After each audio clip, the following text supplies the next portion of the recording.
have the comics that I will be reviewing here in this first episode of Let's Read Comics.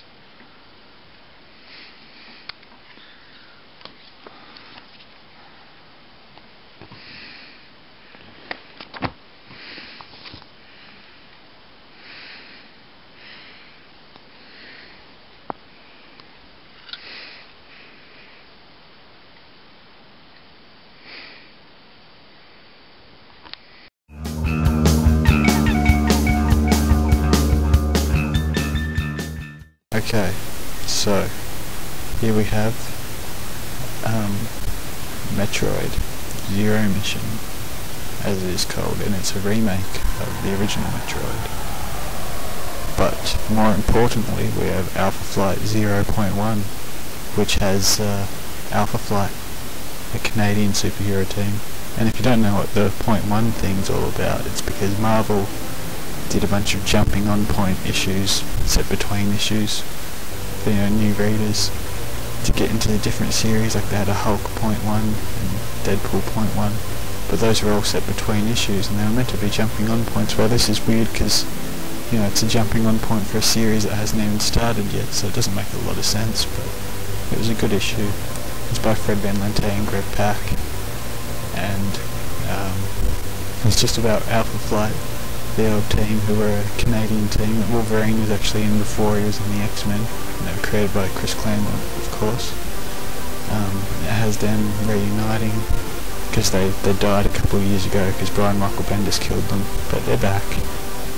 And the issue starts off with a bit of political intrigue. There's the government is in overhaul because there's a new political party called the Union, I believe they're called, and they're not right or left, they just, I don't know, they're some kind of evil off the bat, but the public loved them.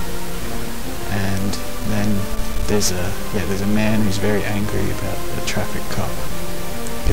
Well, not a traffic cop, but a meter maid. He's given him a ticket, and he's like, oh no, I hate this, the government's evil. And then the lights go out and there's a big emergency, and Alpha Flight is called to find out what the emergency is, and it's a guy that's taking out the power because he's another guy that hates the government. And then there's a lot of government hating in this issue, and then they find out that this guy is just a distraction, and they go find the real villain, who's this woman who apparently used to be part of Beta Flight, who I assume are like a junior Alpha Flight team from way back, but she's evil now and has the powers of the Purple Man. And if you don't know who the Purple Man is, that's like an old Marvel villain that has the power to mind control people. And this chick is purple as well.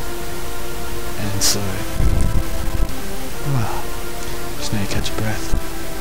And so then what happens is they're trying to take out this chick, and it doesn't really work. And also North Star, who, when Alpha Flight assembled, North Star, who's probably the most famous member of Alpha Flight because he's also been in X-Men a bit, and he's also probably the first gay character in mainstream comics. Like gay as in actually is a homosexual character. He shows up and he doesn't want to be there, but he's not going to let his buddies down, sort of thing. But he doesn't really want to be a superhero anymore, which is kind of odd because he was traipsing around in Matt Fraction's Uncanny X-Men quite recently.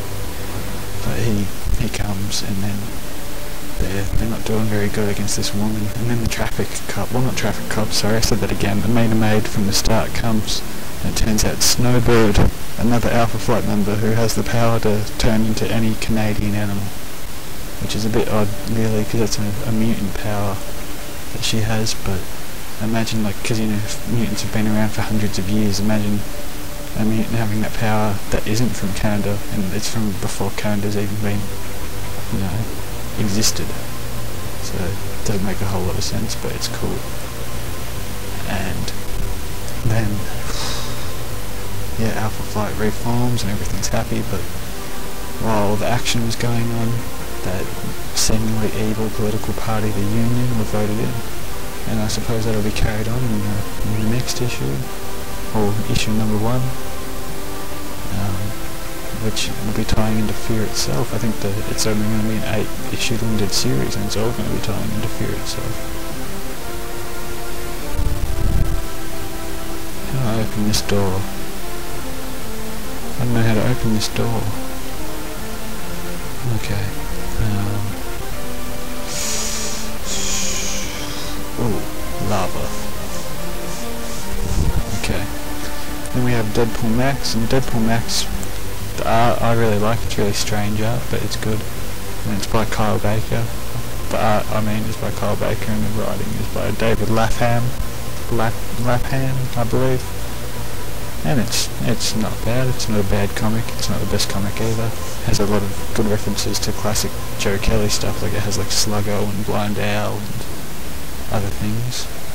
But all in all, no, I'll give a rating to Alpha Flight. Alpha Flight I'd give a buy. This I would give a borrow. And it doesn't really have a lot of Deadpool in it.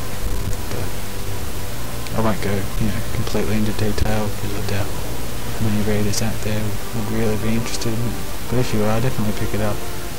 And also, it's hard to get into it if you haven't read the rest of the series, because this is only issue 8. So, it's worth picking up the rest of the series if you want to, trying it out. There's some hit and miss issues, but overall it's been really good. Deadpool Max. I don't know where I'm going. How do I get out of here? Because I can't shoot while I'm in a bowl.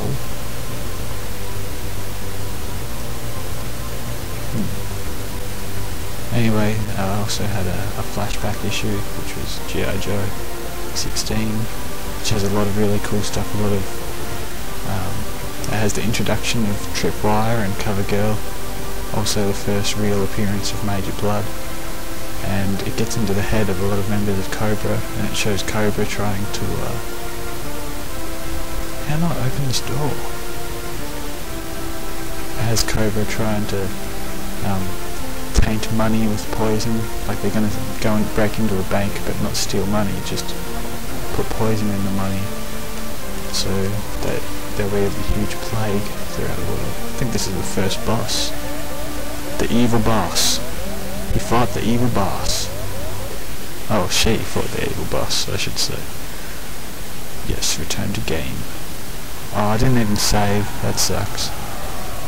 Anyway, I suppose I've seen my reviews. That G.I. Joe issue was really good. Yeah,